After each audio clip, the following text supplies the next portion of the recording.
ఏంటి ఇచ్చేది నువ్వు చెప్పు. అందులో ఇతను మా వీధిలో వేసిన తారు రోడ్డు 4 రోజులు తిరగకుండానే అడుగు చొప్పున గోతులు పడిపోయిందండి. ఇలాంటి వాళ్ళే మనకు కావాలి. నువ్వు చెప్పు. ఈసారి ఇతగాడి కాంటాక్ట్ ఇవ్వకూడదని నా కంప్లైంట్ అండి. అందులో నా తప్పేం లేదండి, నేను రోడ్ చాలా స్ట్రాంగ్ గా వేసాను. కాకపోతే పోయినసారి పడ్డ వర్షాలకి వర్షాలు ఎప్పుడు పడ్డాయండి? 2 సార్లు బట్ట తడుపు చినుకులు పడితేనే రోడ్లు అలా అయిపోతే ఇక గట్టిగా 2 దిక్కులు వర్షం పడితే రోడ్డు ఏమైపోతుందండి? ఏమైపోతుంది? మొత్తం కొట్టుకుపోద్ది. అలా కొట్టుకుపోతే కాంట్రాక్టర్ మట్టి కొట్టుకుపోతాడు. థ్యాంక్స్ అండి. అందుకే ఈసారి సిమెంట్ రోడ్ శాంక్షన్ చేయించారు, గట్టిగా ఉంటది.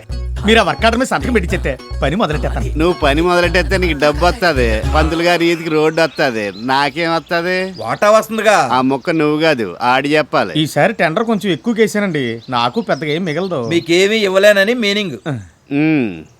ఒరే గన్న, మన ఊరికి అవుటర్ రింగ్ రోడ్ శాంక్షన్ అయింది, నీకు తెలిసిందిరా?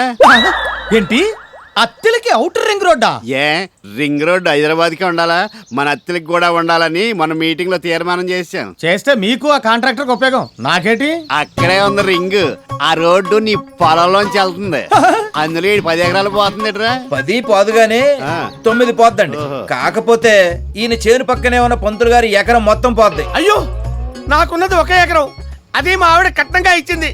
అందులోంచి మీరు రింగ్ రోడ్లు బైపాస్ రోడ్లు వేసారంటే నేను చక్కరాగిపోతానండి. అలాగా, దీనికి వేరే మార్గం ఏమైనా ఉందట్రా? మార్గం అంటే మన కాంట్రాక్టర్ గారి పొలంలోనే రోడ్డుని 2-3 పాము మెలికలు తిప్పితే ఈయన ఎకరం పోదండి, ఆయన 10 ఎకరాలు దొబ్బుద్దండి. సార్, ఇది అన్యాయం. నేను మున్సిపాలిటీలో ఉన్నంత కాలం నా ప్రజలకు అన్యాయం జరగనివ్వను. ఎకరానికి 500 నష్టపరిహారం ఇప్పిస్తాను. 5 లక్షల ఎకరానికి పరిహారం 500? వద్దు సార్, నా జీవితంతో రింగ్ రోడ్ వేయకండి. ఆ రోడ్డు కాంట్రాక్ట్ లో మీకు వాటా ఎంత కావాలో చెప్పండి. లైన్ లోకి వచ్చేసాడండు. అయితే రింగ్ రోడ్డు పనులు తాత్కాలికంగా పెండింగ్ లో పెట్టమను. మొత్తం కాంట్రాక్ట్ ఎంత?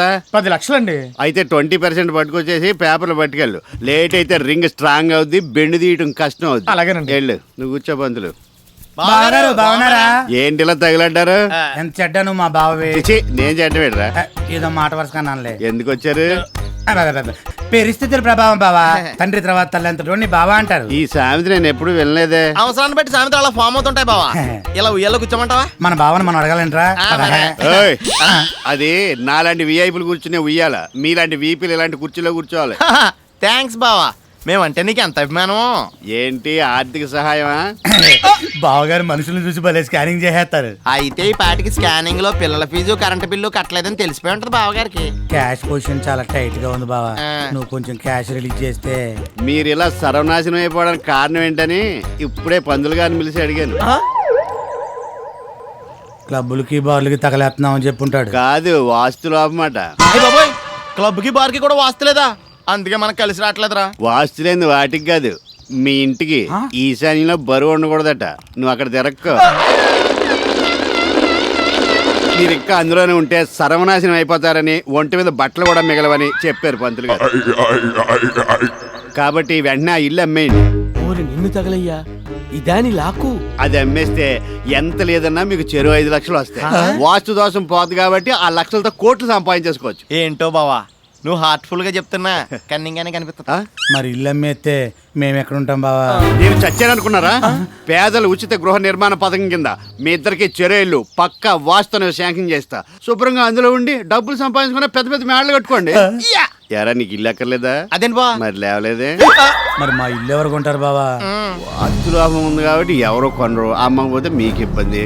సరే, ఎంతైనా పెళ్ళం బ్రదర్స్, మంచో చెడో మీకోసం నేనే కొంటాను. అమ్మ నా మున్సిపాలిటీ, ఎక్కడి నుంచి ఎక్కడికి వచ్చావురా?